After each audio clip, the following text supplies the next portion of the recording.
Olá, a paz de Cristo Jesus. Tudo bem, queridos?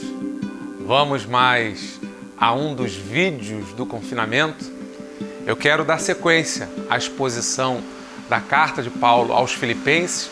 Hoje eu quero ler somente um versículo, ou melhor, vamos ler dois, né?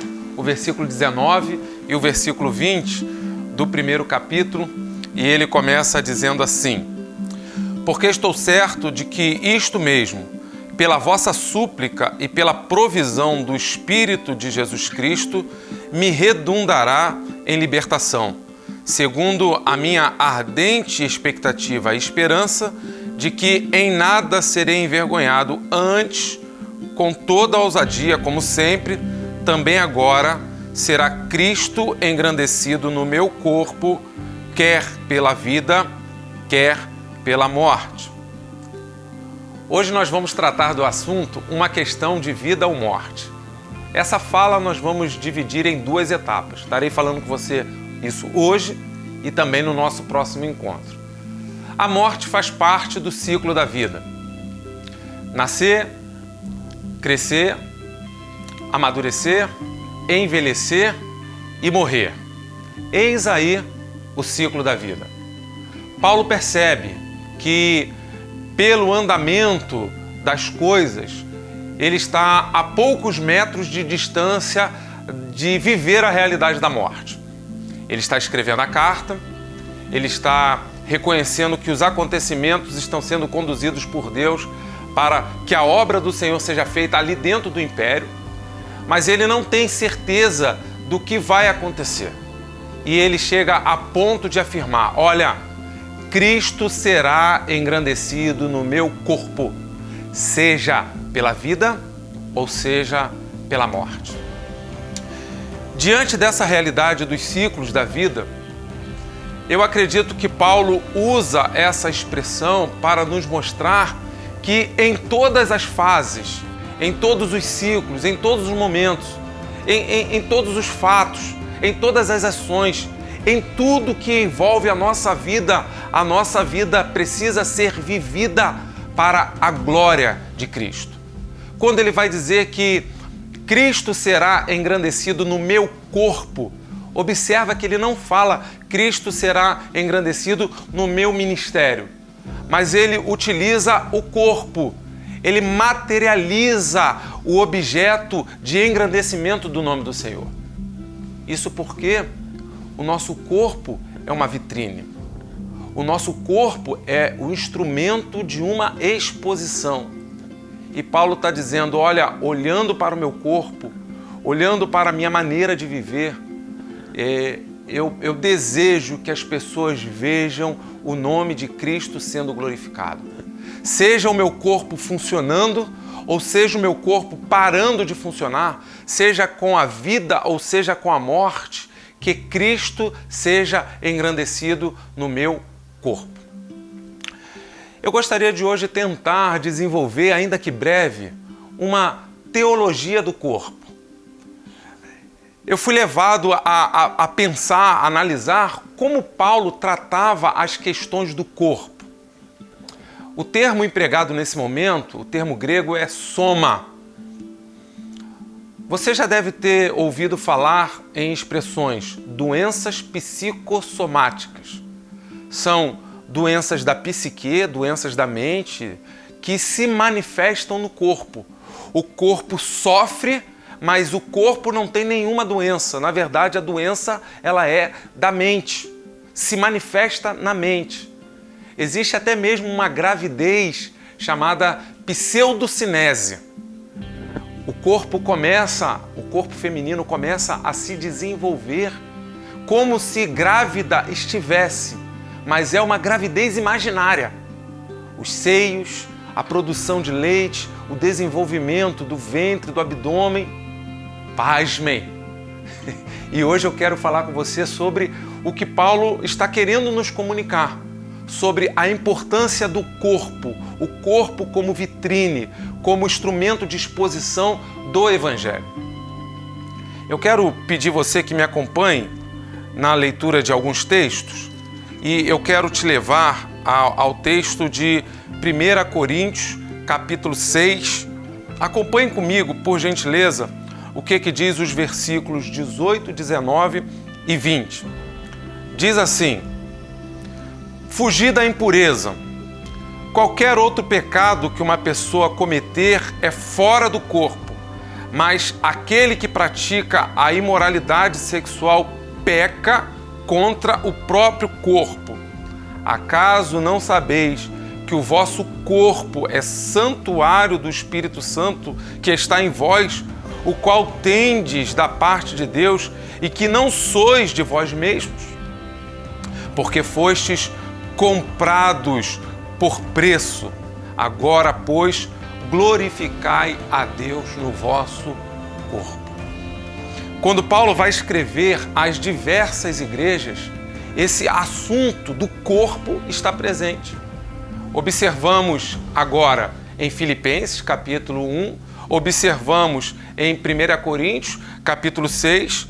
Eu quero falar com você sobre algo que Paulo também vai dizer em Gálatas, capítulo 6, versículo 17, ao afirmar: quanto ao mais, ninguém me moleste, porque eu trago no meu corpo as marcas de Cristo. O que Paulo está dizendo é que o seu corpo é um instrumento de glorificação. O seu corpo é um instrumento de anunciação do Evangelho. Me parece que às vezes nós ignoramos isso. Principalmente quando nós tratamos do corpo em relação aos assuntos espirituais. Mas eu não conheço uma pessoa que, em sã consciência, gostaria de ter um AVC e ficar com parte do seu corpo deformado. Mas se a gente também for bem honesto, nós veremos que nós não temos cuidado tão bem do nosso corpo como deveríamos cuidar. Você não pode cuidar tão bem do seu carro com limpeza, com higiene e com beleza do que você cuida do seu corpo. Agora nós estamos vivendo um tempo de coronavírus e nesse tempo estamos aprendendo melhor etiquetas, estamos aprendendo melhor higiene das mãos, álcool 70, água e sabão. Estamos aprendendo um certo distanciamento para evitar contaminação, porque nós precisamos levar em conta a importância do nosso corpo. E quando eu falo de corpo, eu quero então trazer à sua memória: por que não melhorar a sua alimentação?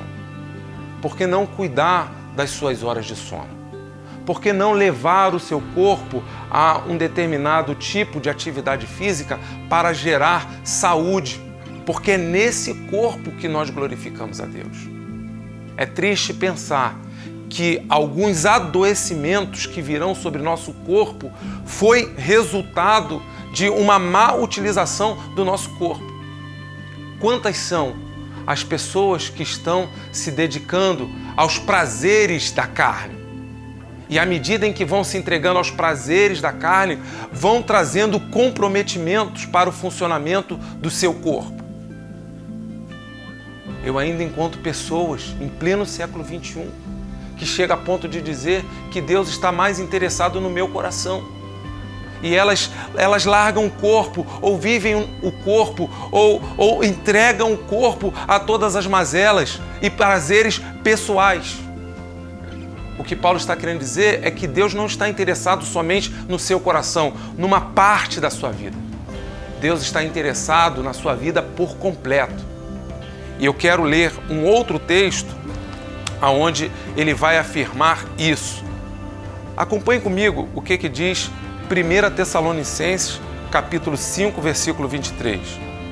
Olha só: o mesmo Deus da paz vos santifique em tudo, e o vosso espírito, alma e corpo sejam conservados íntegros e irrepreensíveis na vinda do Senhor Jesus Cristo. Fiel é o que vos chama, o qual também o fará.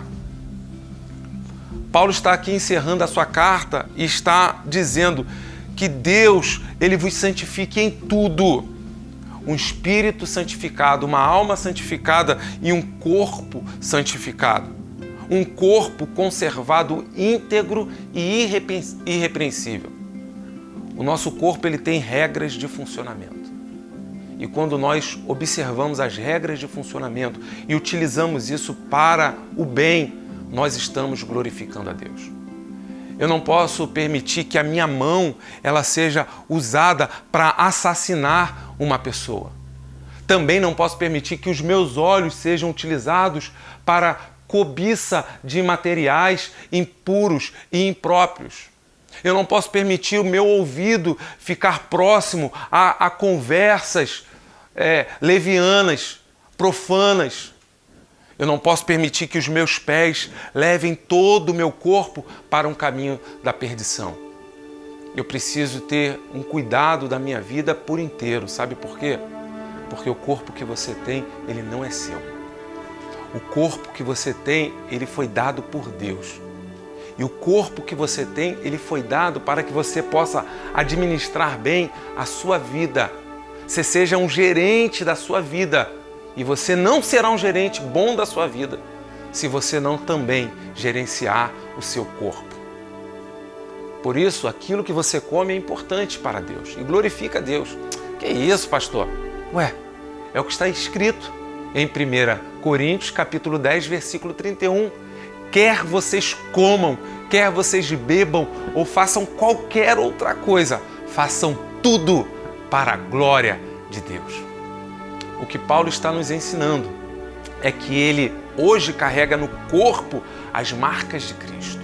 Ele tem certeza que depois da sua conversão, ele viveu uma vida totalmente dedicada aos interesses de Deus. Uma vida totalmente dedicada a agradar a Deus. Por isso que lá em Atos, capítulo 20, versículo 24, ele vai dizer: em nada eu tenho a minha vida preciosa para mim mesmo, contanto que se cumpra em mim a carreira e o ministério que eu recebi do Senhor para dar testemunho do Evangelho de Cristo. É tudo que você tem e tudo que você é, corpo, alma e espírito, sejam consagrados ao Senhor. Como é que você tem vivido a sua vida? E como você tem feito uso desse corpo que não é seu, mas que Deus te deu para que você como um bom mordomo possa administrar? Olha, pode ser que o seu envelhecimento possa ser retardado com medidas saudáveis para o seu corpo. Então, quando você cuida do seu corpo, você agrada a Deus. E é nesse corpo que Cristo precisa ser glorificado. Que o seu corpo, que a sua vida seja uma vitrine do Evangelho e que Deus seja louvado através de tudo que você faz com todos os elementos do seu corpo. Não permita que nenhuma parte, nenhum órgão, nenhum dos membros do seu corpo sejam utilizados para coisas e ações que desonrem o nome daquele que te ama, daquele que te deu vida e daquele que te quer muito bem. Deus tem muito a falar sobre a teologia do corpo. O tempo é curto, mas que Cristo seja engrandecido no seu corpo, quer seja pela vida, quer seja pela morte. Essa é a minha oração e essa é a semente que hoje eu deixo no seu coração. Que Deus te abençoe e um beijo no seu coração.